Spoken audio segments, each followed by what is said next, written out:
हरे कृष्णा।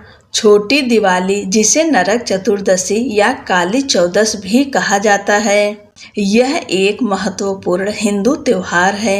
यह दिन कार्तिक माह के कृष्ण पक्ष की चतुर्दशी तिथि को मनाया जाता है और यह दिवाली से एक दिन पहले आता है और दिवाली के 5 दिवसीय त्योहार का दूसरा दिन होता है।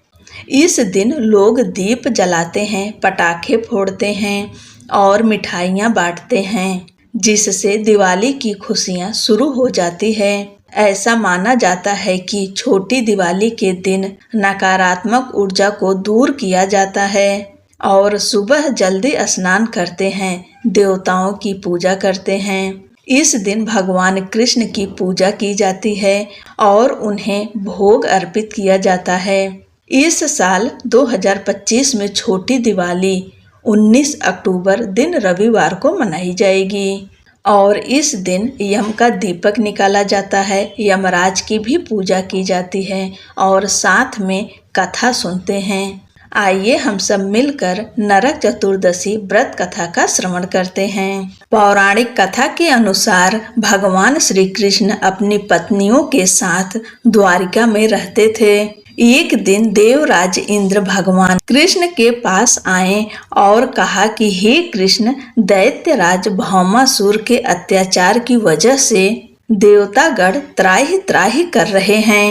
भौमासुर को ही नरकासुर कहा जाता है। क्रूर भौमासुर ने वरुण का छत्र, अदिति के कुंडल और देवताओं से मणि छीन ली है और वह तीनों लोकों का राजा बन गया है। भौमासुर ने पृथ्वी के कई राजाओं और आम जन की कन्याओं का भी हरण कर लिया है और उनको बंदी गृह में डाल दिया है। कृपया करके इन तीनों लोगों को उस क्रूर राक्षस से बचाइए।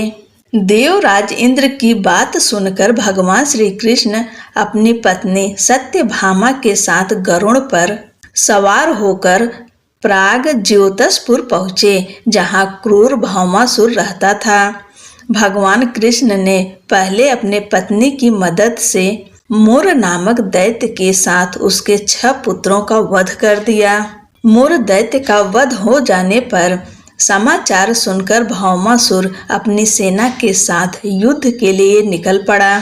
भौमासुर को श्राप था कि वह स्त्री के हाथों मारा जाएगा, इसलिए भगवान कृष्ण ने पत्नी सत्यभामा को सारथी बनाया और युद्ध के अंत में सत्यभामा की मदद से भौमासुर का अंत कर दिया। इसके बाद भौमासुर के पुत्र भगदत्त को अभय का वरदान देकर प्राग ज्योतिष का राजा बना दिया।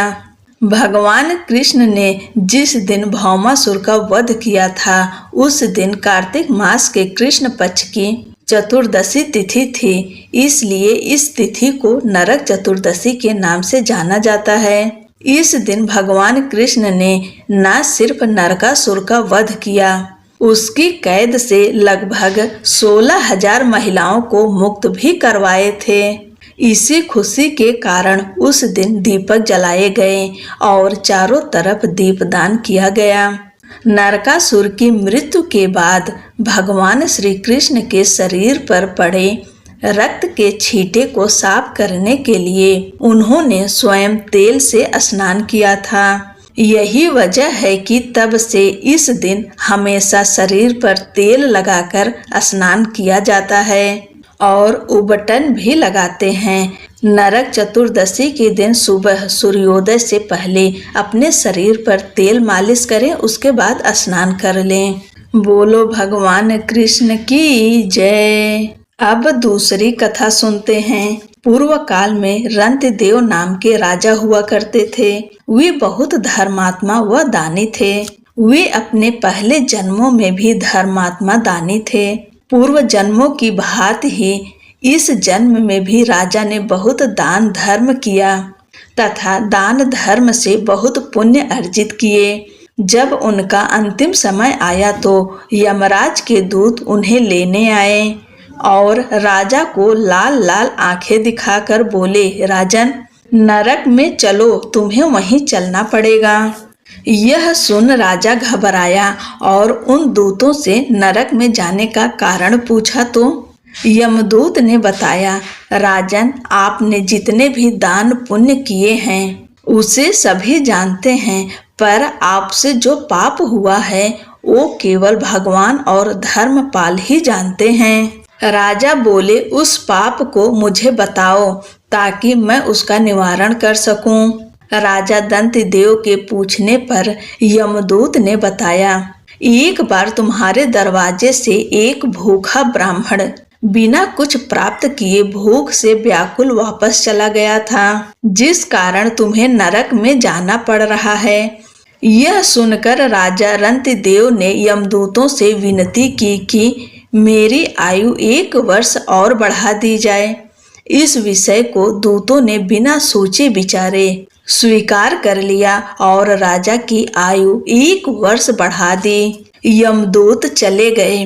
राजा ने ऋषियों से इस अनजाने में हुए पाप से मुक्ति पाने का उपाय पूछा। ऋषियों ने बताया कि हे राजन, तुम कार्तिक कृष्ण पक्ष की चतुर्दशी को व्रत कर भगवान कृष्ण का पूजन करो, ब्राह्मणों को भोजन कराकर, दान देकर, अपने अपराध सुनाकर उनसे क्षमा मांगना, वे तुम्हें क्षमा कर देंगे और तुम पाप मुक्त हो जाओगे। राजा रंतिदेव ने ऐसा ही किया। कार्तिक कृष्ण पक्ष की चतुर्दशी आने पर राजा ने विधि विधान से व्रत पूजा की और अंत में विष्णु लोक प्राप्त किया। बोलो भगवान कृष्ण की जय, राधा रानी की जय।